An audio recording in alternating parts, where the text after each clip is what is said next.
Hey Cheekers, welcome to the Lovelda Show Women of Power podcast, the show where women share their personal power tools, the techniques, strategies, and ways of being which have enabled their business and life success. I'm your host, Lovelda Vincenzi, a female speaker mentor, speaker, and event host on a mission to unleash authentic, powerful female voices onto the world.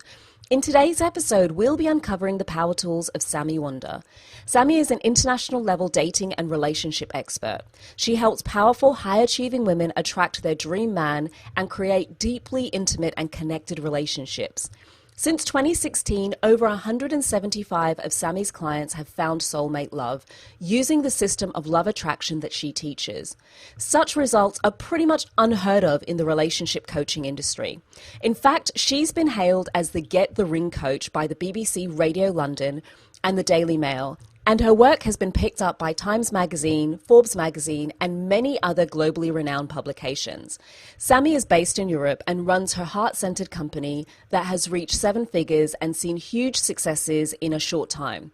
She's blissfully married to the love of her life, and they have a son. Well, actually, at the time of recording this intro, they have 2 sons because the second was on the way. In this episode, we talk about all things relationships, finding them, keeping them, working them around our busy and demanding lifestyles. Now remember, all links shared in this show can be found in the show notes. The only way to make sure that you get your regular fix of this show is to hit that subscribe button to make sure that you get updates as soon as a new show is added. Now, that is more than enough for me for now, so let's get on with the show. Hey, Cheekers. Welcome back to another episode of the Lovelda Show Women of Power podcast. That's right. Here is where you come for some real behind the scenes girl talk. None of the BS, none of the whoop whoop. Yes, I'm bringing in powerful women, but we are going to see what really makes them tick behind the scenes. Now, firstly, before I jump into this, if y'all haven't hit subscribe yet, yes, that was just a look. If you're watching on the video, the look was saying, hit that button and hit it now. If you're listening via podcast, the silence was saying, hit that button and hit it now. It's just a pause, just for you to hit the button, subscribe, get on board, because you've missed so much. So you're going to have to go back and listen to all of the shows beforehand. Today's guest, we're going to talk relationships. Yes, ma'am, we are. I don't care if you're in one, you're looking for one, it doesn't matter.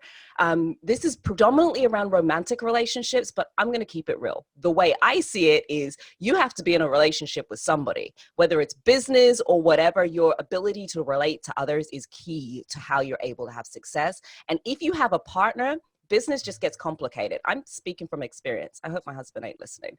I am speaking from experience. It kind of takes on extra layers. How do you navigate that when there's another person involved and you want to keep them happy, but then you got food and kids and all of that jazz? Well, this woman's got it all. So married, one bubba, another bubba on the way, relationship coach known for helping folks get the ring. In fact, she is known as the Get the Ring coach. Yes, she is. Welcome my guest today, Sami Wunder. Hello. Hey, Chica. OMG, I couldn't do this show and not speak to you. We haven't done any relationship stuff yet on the show, but I thought it was absolutely necessary. And what you've done, not just in terms of helping women get into romantic relationships and find their soulmates, not just like a little lover, like their soulmates, get the ring, get married, have beautiful families, is incredible. But what you've done with your business, I think, is even just as incredible, because I remember watching you your business grow. And it was almost like every week, Sami was like, yeah, another 3 engagements. Yeah, another 10 engagements. What number are you on now? We're at 180. In what time frame? Because it's not like it's 20 years. No, 4 years. Yeah. 128 engagements. No, your coach. Sorry? 180. 180? Yes. 180 engagements in 4 years. I mean, that's just, as a business person, being able to get that level of results in and of itself is incredible. So if you're looking for a partner, you need to find Sami. That's the first thing. But like from a business perspective, if you're a woman who's wanting to kill it in business, we need to unpack Sami's mind and figure out how that all works. You didn't originally start as a relationship coach, though. That wasn't really you weren't in that space to start off with. No, I am a trained economist. I have a master's degree in public policy. And I always used to think at the start of my business, I used to think I am an economist and I'm pretending to be a love coach. And now I know once and for all, I was always pretending to be an economist. I was born to be a love coach. Okay, that is like a wild jump because the two things seem at completely opposite ends of the spectrum. One of them feels all soft and gentle and warm and fuzzy, and the other one is all numbers and head. Like how do you make that leap from I'm going to be an economist to I'm going to be a love coach? I think I come from India, and our entire orientation there is you get your degrees and you get your education to get a job. Mm-hmm. And so for me, I was always a good student. I was always a gold medalist. Regardless of what I decided to pick up, I would master it because that's who I am. You were that kid? I was that kid with my head buried in my books. And so I mastered economics. I got a scholarship for my master degree. I again excelled even in my master's, but I wasn't happy. Like if you asked me, does it turn you on to crack those numbers and do those statistics and econometrics? No, would be the honest answer. And so I think there was an amalgamation of factors that inspired me to dump my international development career because I was doing very well. I was working as a consultant for international level organizations like the International Labour Organization in Geneva, and they pay you well. And it's like you live in Switzerland, it's not a bad life. But again, you write that report and then you wait for 3 years, 4 years, 10 years, so that it can have an impact on someone somewhere in Africa. And so this satisfaction was totally missing. I just felt like, oh my God, there's got to be more to life than just writing these boring reports, with all due respect, really boring reports, and then hoping and praying that one day they will change someone's life somewhere in the world. So, but coming from Indian heritage, though, your parents must have been so proud. Like, oh my gosh, my girl has made it. I know. And imagine the disappointment when the girl said, I'm going to be a love coach. They're like, what's that? What is it even a career? Like, what do I tell my relatives? What do I tell your auntie? What do I tell your uncle? So it was not an easy decision to make. I have to put it out up front. I think what led to it was the story that was going on parallel in my love life. So I was this reasonably good looking, well-educated, nice girl, nothing mean or evil about me. And yet I would keep losing men, Lovelda. You're kind of like, but I'm smart. I should be winning at this. I know, right? And intelligent, smart, good looking. What's up with these men? Why do they all fizzle out? Why is it so hard to date? They all want me to pitch in money. It doesn't feel romantic, on the dates. They want to go split 50-50. And I would split 50-50 under pressure because, That's a nice thing to do. Well, I don't know. It felt bad, but I just felt like I had to do it because they were asking me to do it and I couldn't listen to my heart.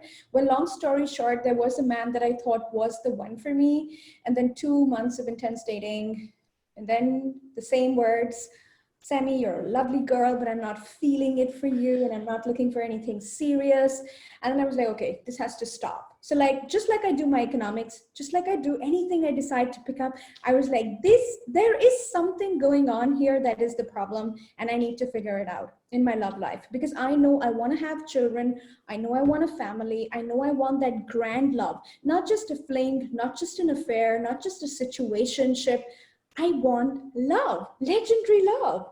Yeah. Like the stuff in the movies. Exactly. Walking into the sunset with him and being adored and being spoiled and being cherished and knowing he's got your back. And that's when I started to delve into romantic relationships. And I have to tell you, they are not like any other relationships. Yeah, they're not like your social relationships. They're not like your friendships. They're not like the relationships you have with your colleagues. They operate on completely different rules.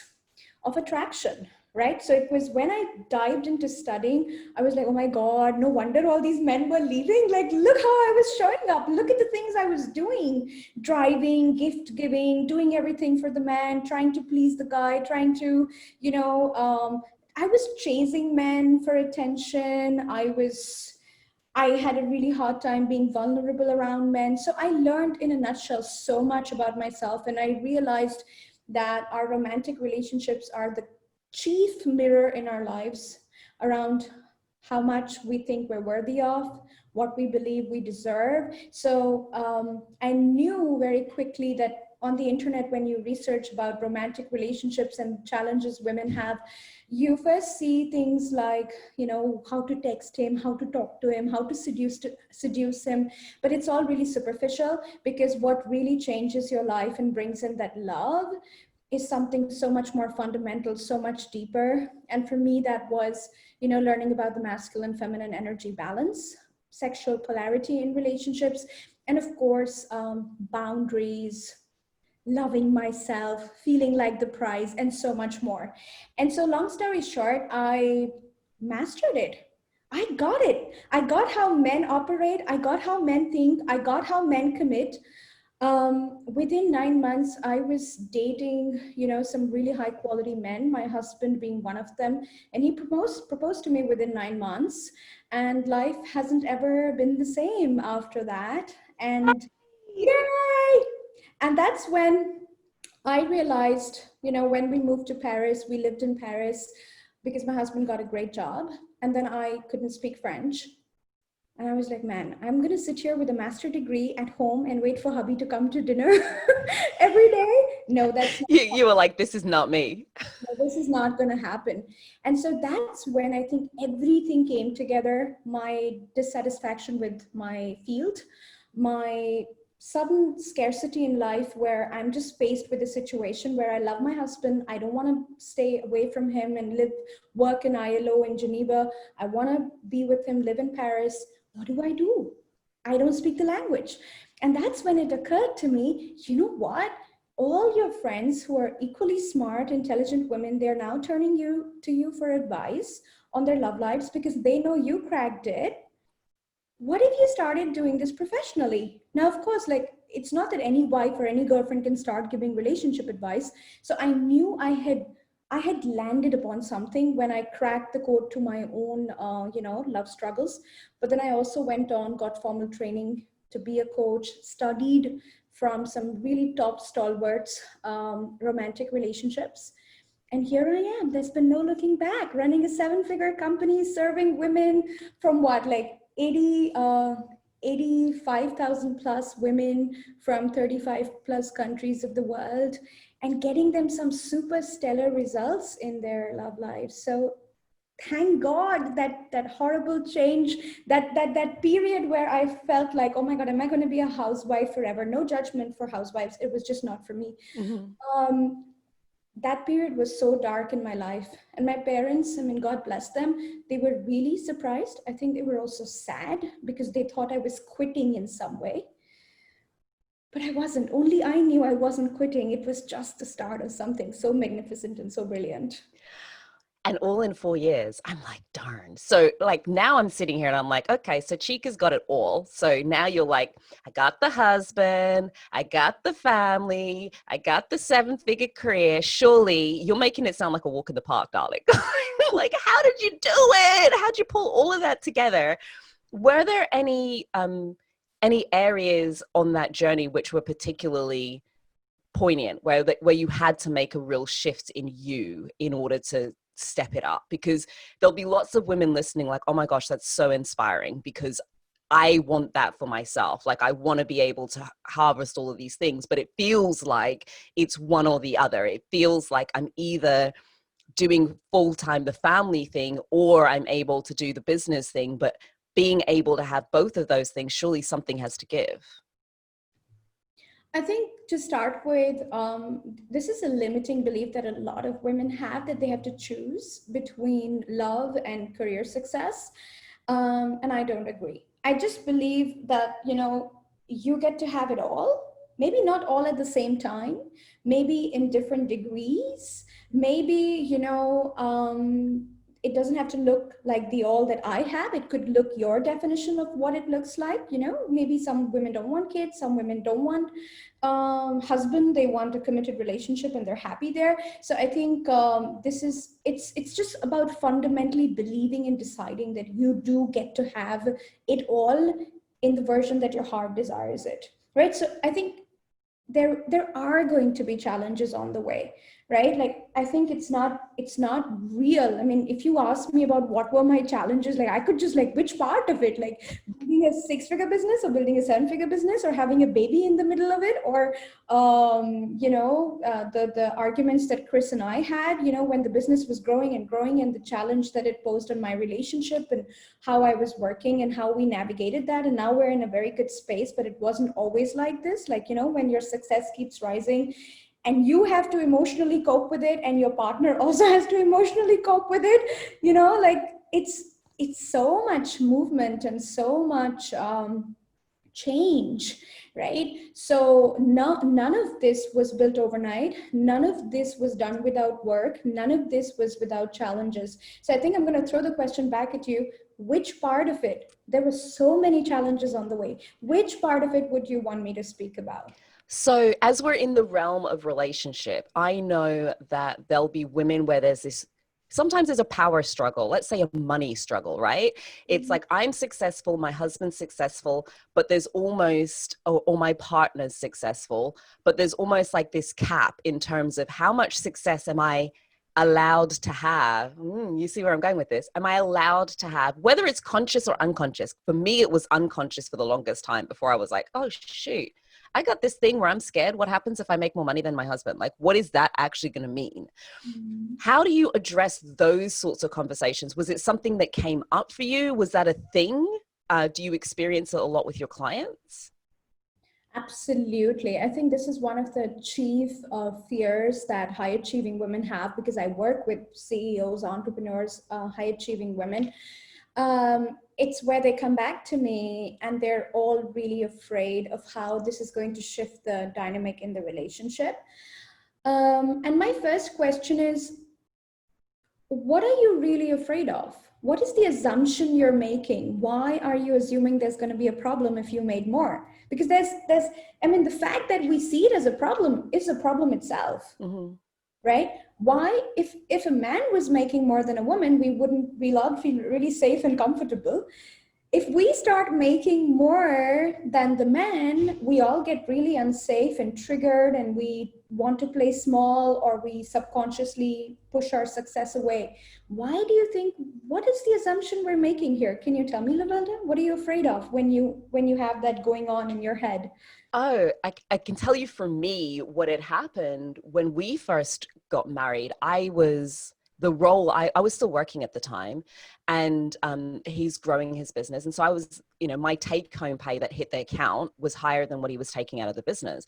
And so I observed that trigger, and I'm kind of going like, dude, that's your shit. It's got nothing to do with me. That's your stuff, not my stuff. Right. But then when I started getting into business, I realized that it had been lodged in the back here somewhere.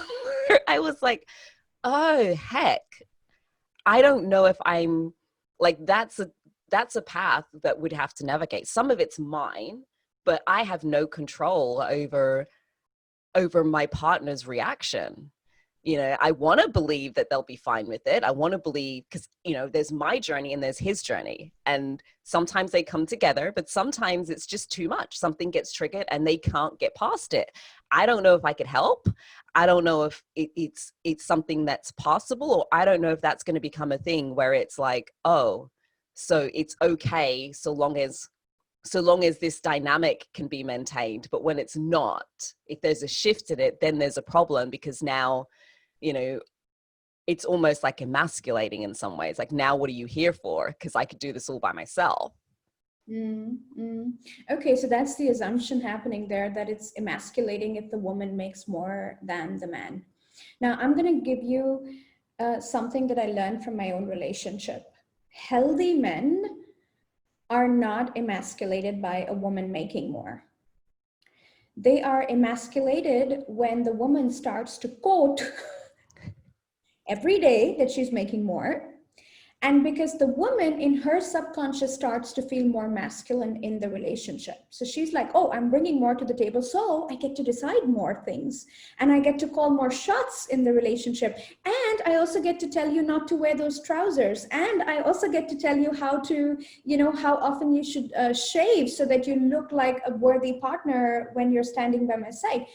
That is emasculation. Making more money is not emasculating your man, right? It's what you start to do and who you start to become once you make more money. Do you know what? I need the mic to drop right there, because I think that is the real distinction that that takes it happens slowly, right? Not that I did that. We're cool. It was fine. It turned out it was all in my freaking head. Not that I ever did that, but but I can see how it happens, because the trigger is, well, if I'm now wearing the trousers, then surely I now get to call the shots. And then that is the thing that shifts the dynamic of the relationship. But we make it be, oh, it was the money. The money was the trigger for a different sort of behavior.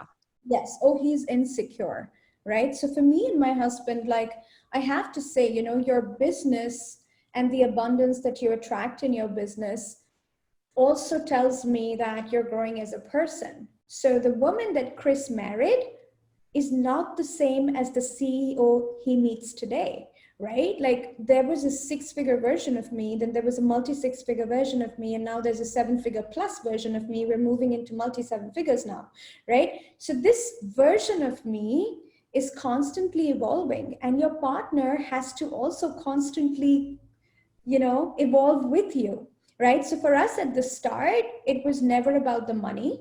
It was never about the money. It was who that money was making me. Because again, just speaking from my experience and speaking from the experience of having coached like 4,000 plus premium clients by now, I would say that it's who we start to become. Like, I could see I was developing a bigger ego. I thought I could, like, because I was bringing more to the table, I could, call more shots. I could correct him. I could, tell him what to do and be that in that horrible mommy energy. But the good news is that because I teach feminine energy and because I teach masculine energy, I was also able to catch myself. I was able to self-observe, become aware. And I also have a really cool partner who just tells me, my husband tells me straight up, he's like, can you please shut off the CEO energy? Just come back to your girl energy. Like, he just tells me straight up. And so I think it was a change. It was a massive change, right? Today, I don't believe at all money matters in a relationship, because I know this man was supporting me when I was playing housewife in Paris. And today, the way we balance our relationships, because I teach feminine and masculine, he's got a great job. He still brings in money that supports the household, that supports the family. And I do only the toppings. I do business class and I do a hotel with butler. Those are the things I contribute towards. But otherwise, Chris is still carrying the burden, right? And this is the masculine feminine that you can still maintain. So very quickly speaking to the fear of the woman who starts to make more than the guy, what she's often afraid of also is like, do I now have to become the main provider? This is a question I get asked all the time, like, now do I have to start like becoming the 70% provider or the 60% provider, and he contributes less because he makes less? And I say, hell no. Why? Yeah, you get to make more money. You get to keep more money for yourself. Your man can still be the main provider. Yeah. Now, sometimes the salary differences are so huge that it actually feels bad to make the man provide for you, right? In those scenarios, I say, okay, then he provides for himself. You don't have to become his provider. You can be your provider. You can be the provider for certain luxuries or items that you guys wouldn't be able to do by yourself if you wouldn't pitch in. But you still don't have to be his mother. You still don't have to provide for him. So again, it's I would say an unjustified fear, because there are so many ways to navigate a woman making more money than the man and still retaining that girliness, that feminine energy, that softness, that energetic balance inside of a relationship. So it's about skills, right? You don't have to stop yourself from becoming more successful. You just have to empower yourself with even more skills to navigate your success and your relationship. So what I'm hearing is it's about becoming very clear on what level, what energy you're bringing in and what behavior you're bringing, because you can still be in that space provided you don't start stepping into mummy mode. No man wants to be mothered. And it doesn't feel nice when you're in that position either. You're kind of like, I want to be a princess. Come look after me. Don't have me have to deal with this stuff. That's your job. You can take that stuff. Super. Oh my, Sami, the levels. I mean, if you're listening in and you're interested in, you've been looking for a partner for ages and you just haven't been able to find them, check the links in the show notes. We'll come back to how you can find out more about Sami later. But I am going to have to move on because otherwise we're going to be here talking about relationships for ages because it's just exciting stuff. From your perspective, and you may have touched on it already, but I don't want to put words in your mouth. From your perspective, what do you think makes a woman powerful? Because you're sat in a really unique position in terms of what you've built in such a short period of time. And you work with so many women in such high-powered positions globally from multiple different cultures. In your view, what do you think is the source of a woman's power? That's a deep question. And I would say it could be so many things. But for me personally, I believe we are powerful when we're connected with the magic we have inside of us. So when we are aware that we are the source of our own magic. So to just look back at my life and the decisions I've made, completely, I had people like completely questioning my choice to become a love coach. I and only I knew what I was doing, and only I knew that I was the source of the magic I was going to create. Right? Even today, when you look at the world and you look at so many successful people, it's so easy to get lost in comparison. And it's so easy to say, oh my God, she's got everything I don't. Oh my God, she's got it easy. I don't have it easy. And again, that's where you have to remind yourself, my power lies inside of me. Their power lies inside of them. They are creating their own life, and that is amazing. But my power lies inside of me to create my own life, to get the results I want to get, with whether it's my love life or my business. So I think never forgetting that the source of the magic is in no tool, no strategy, no partner, nothing. It's always inside of you. That's power. Always in you. You know what's funny? Yesterday, my last guest, like literally just before this one day, her first opening power tool was me. And I was like, girl, you're so conceited. Like, it's all about, she goes, but it's true. This is where nobody else could do it like me. And I'm like, okay, you have a point. When you put it like that, you totally have a point. So that's 2 for 2 on the bounce. So absolutely, it's to do with yourself, your own personal magic, and owning that. Stop that comparison, girl. We need to just back to self. So I'm going to bring it back to self and ask you then, if we were to take everything that you have done to date in life and business, and there's a lot, and literally just boil it down to 3 core things that you would say have been fundamental to you having the success that you've had in your life and business to date, what would those 3 things be? Let's start with number 1. I think number 1 would be love for risk. Like if you are not gonna allow yourself risks and take risks in life.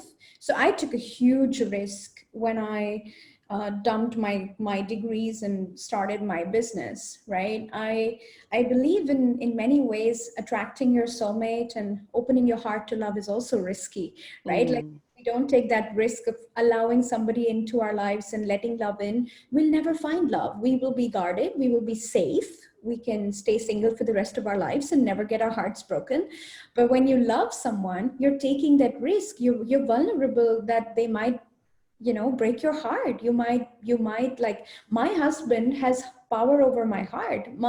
Your husband has power over your heart. I know I have a lot of power over Chris's heart. I can really hurt him if I wanted to. I will not, but if I wanted to, I can really do that. So I think anything great in life, you've got to have an appetite for taking risk. And when I say taking risk, it really means allowing yourself to get uncomfortable, allowing yourself to walk the path that not many people may have walked before you, allowing yourself to follow your heart, allowing yourself to make that crazy decision, right? I think that's one of the reasons why I am where I am, because I can take those uncomfortable risks and I can listen to my heart, and I can follow it even when it feels very, very scary. Oh, the power is in the unknown, isn't it? And it's being really comfortable with being in that space of not having the answers and not being liked necessarily or approved of, or, not being able to call a friend as I like to do on Who Wants to Be a Millionaire. There's no dial a friend. You dial a friend and they give you the wrong answer, or they tell you to stop. And you've just got to be okay with, I don't need that approval in order for me to go ahead. That is so powerful. And I think it's something that I know I've had to relearn multiple times. Every now and then I think I've got it together, and then there'll be a moment and I'm like, I'm a bit scared. Let me just sit in the comfortable chair for a moment. It just got a bit warm. So I don't know that it's necessarily something that we have 100% of the time, but at least having that ability to know, okay, it's time to put the big girl panties on. And the ability to choose. I think seeking a state of fearlessness is unreasonable. It's too much pressure on yourself to want yourself to be completely fearless. I don't think that state exists. I believe what exists is navigating fear, looking at fear, and being able to choose otherwise. Or, as I like to tell my clients, being able to lean into the fear versus lean away from the fear. Because most people, when they face fear and risk, they lean away from it. They don't want to get uncomfortable. But if you just decide to lean into your fear and understand that it is what your next breakthrough is about, or where your gold lies, then with an awareness you can choose, right? So it's not about being fearless. I don't think I've been fearless. I think I still, new level, new devil, at every level there's new challenges and new things that I have to overcome, to release. So it's not about fearlessness, it's about navigating fear and actually using it as your friend and walking with it and in its direction. Befriend it, get curious with it. Don't run away from it. It's not going to do you any favors, darling. It's going to keep you stuck exactly where you are. So the first one is being uncomfortable and diving in. The second one? I think the second one would be showing up no matter what. In fact, showing up when it gets really tough. Now, showing up, if it was in my love life, it would look like showing up at parties and public places, making eye contact with men, so uncomfortable, so out of my zone. Is he going to think I'm a slut because I'm making 5 seconds eye contact with him? So just showing up, even when it's uncomfortable, because in relationship terminology, I would say you have to help him find you. He wants to find you. You just have to help him find you. So show up. And I think in business, this is about not playing small, because let's just look at an example. When I look good, I still hesitate posting stories of myself, because I'm afraid people will get jealous, or people will hate me for looking good. I actually had an online troll say she likes herself too much. And I remember saying it back to them, the same option is available to you too. You do like yourself a lot.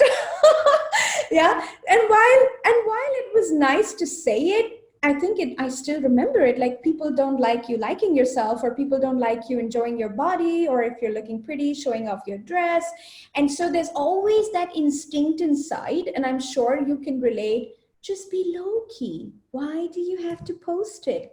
Why do you have to show it? Why do you have to show up and piss people off? And that voice is still there. It hasn't left me, right? I'm just getting more and more used to it. I'm just getting yeah, hello, thank you for warning. I'm going to show up anyway. And it's been phenomenal for my business, because I think Every time I show up, I enjoy the love I have with my husband.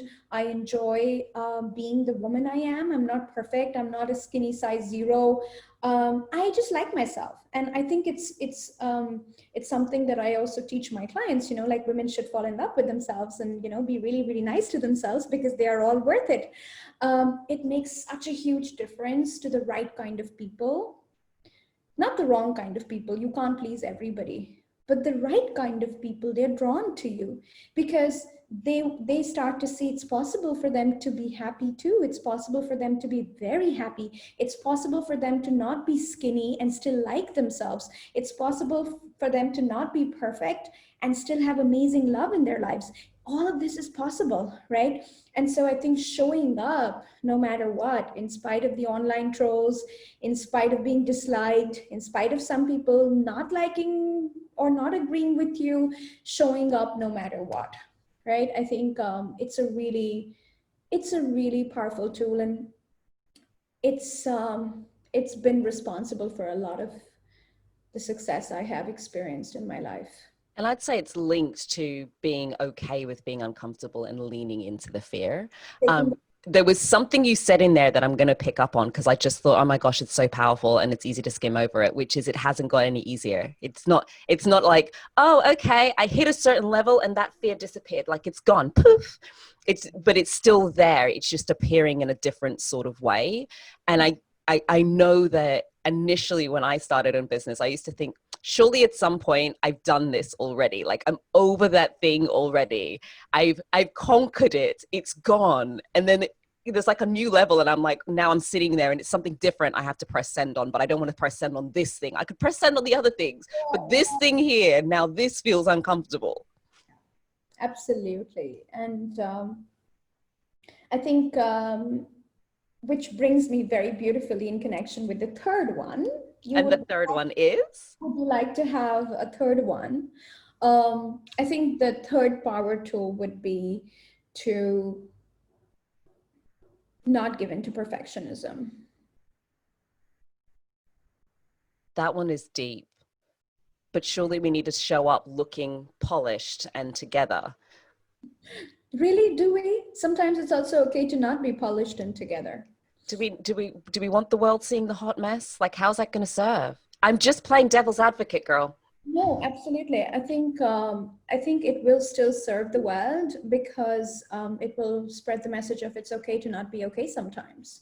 It's very different to like be that person every single day of your life. And it's a completely different thing to be that person when you're having a real day and to be able to show up and to be able to share. So I can give you my own example.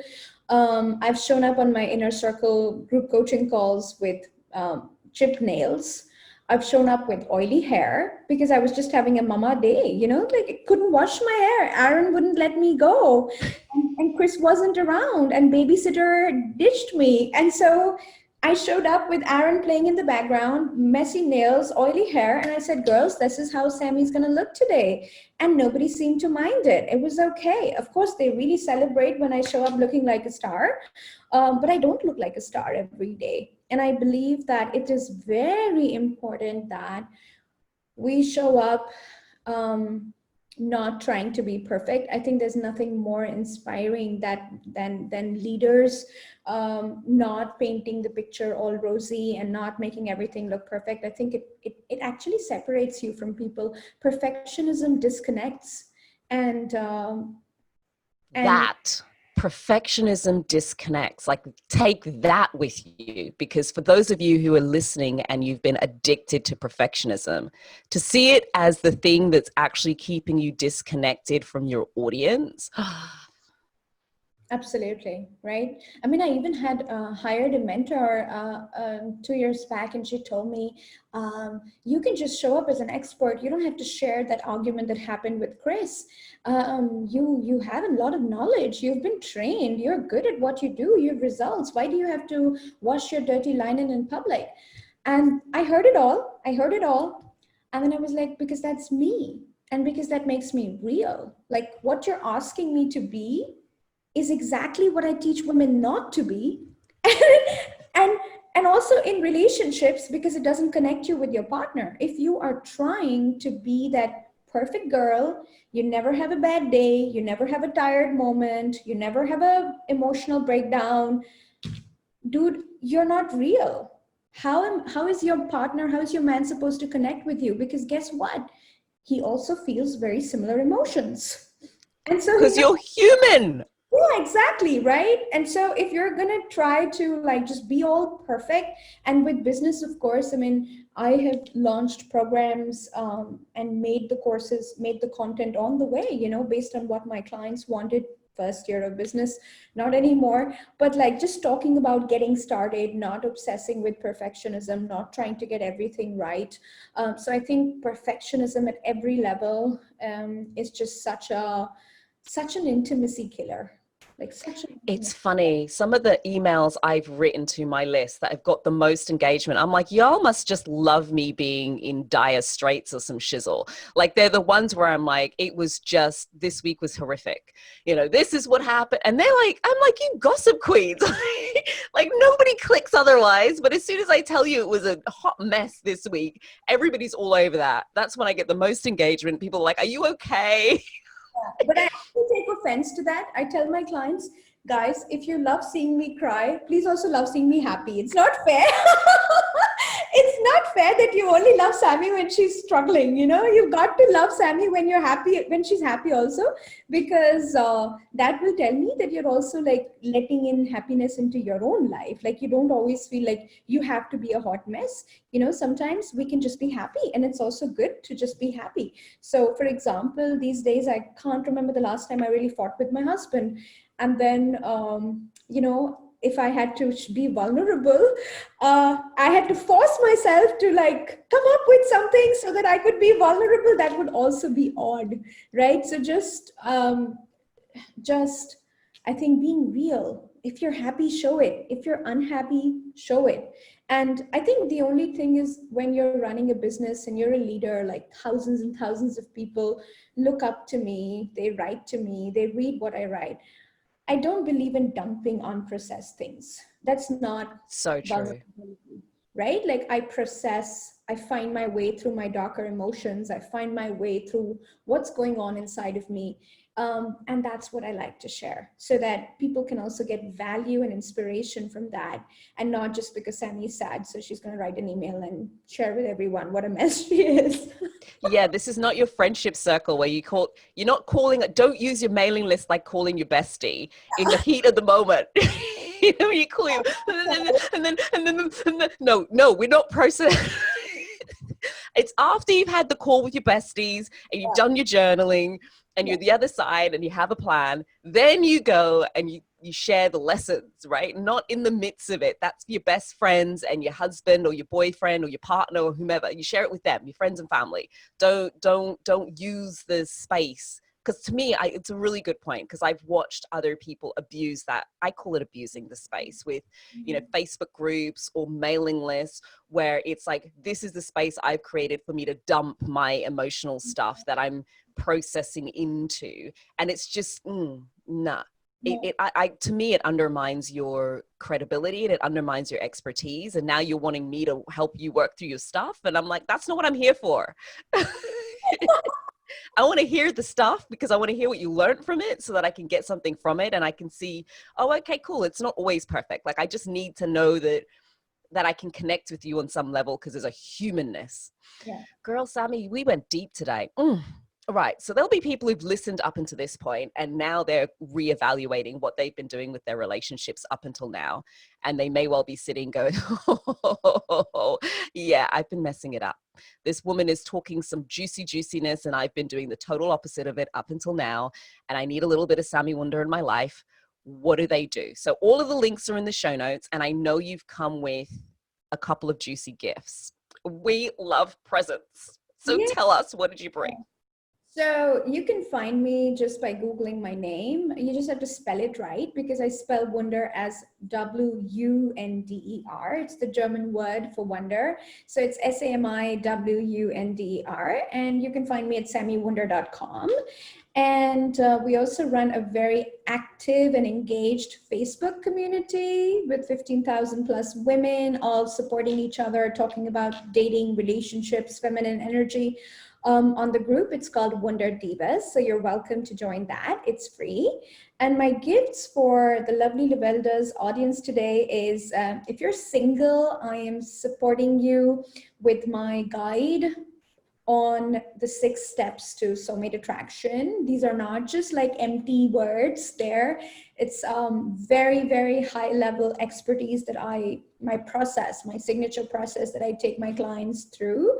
That's led to 180 plus engagements. So it's stuff you want to read if you're single. And the second one is for women in relationships. And it's all about giving you the diva secrets to bringing him close. And it's not about losing weight or cooking more for him. It's something completely counterintuitive. So go check that one out as well. Oh, so if you were in lockdown and things got a bit dicey and, and you need to take the sewing kit out and replace, just do a couple of repairs, patch things up a little bit, then you want that. If you were in lockdown by yourself and you are ready to bring somebody new into your life, there's gifts for both of you. It's there, it's done. Sami, yes. I'm feeling like juiced up now. My poor husband when I'm done on this show. Anyways, so we have discussed so much today. We've really done quite a journey around business and romantic relationships and how you navigate both of those sorts of things. So for ladies listening today, perhaps who want to have it all, who've been inspired by what they've heard from you, this shining example of what's possible, what is the one thing that you would really like to leave guests with today? It's all about having the right skills. You can have it all: the love, the career success, the family, the life that you want. And it's all about having the right skills. So learn the skills. You don't have to be less successful than your husband. You don't have to be single because you're successful. You just have to learn the skills. Each level of greatness calls for a new level of skill development of skills to navigate that level, whether it's your love life or it's your career success. So it's all about the skills. You can have it all. It's just about having the right skills. You heard it here first, ladies. You can have it all. It's just about up-leveling your skills and having the right skills. And if the skills in your love department isn't quite there, you need Sami on board. And if the skills in your business isn't quite there, you just need to bring in the right person to help you to up-level those skills. Bish, bash, bosh. It's that simple. That's it. Sami, you have been absolutely exquisite. Exquisite. Thank you so much for joining us today. Thank you. This has been so fun. And you've been listening to The Lovelda Show, Women of Power podcast. Remember, chicas, you can have it all, so you will have it all. The only thing you need to do is go out there and upskill yourself. Until next time, love you. Bye.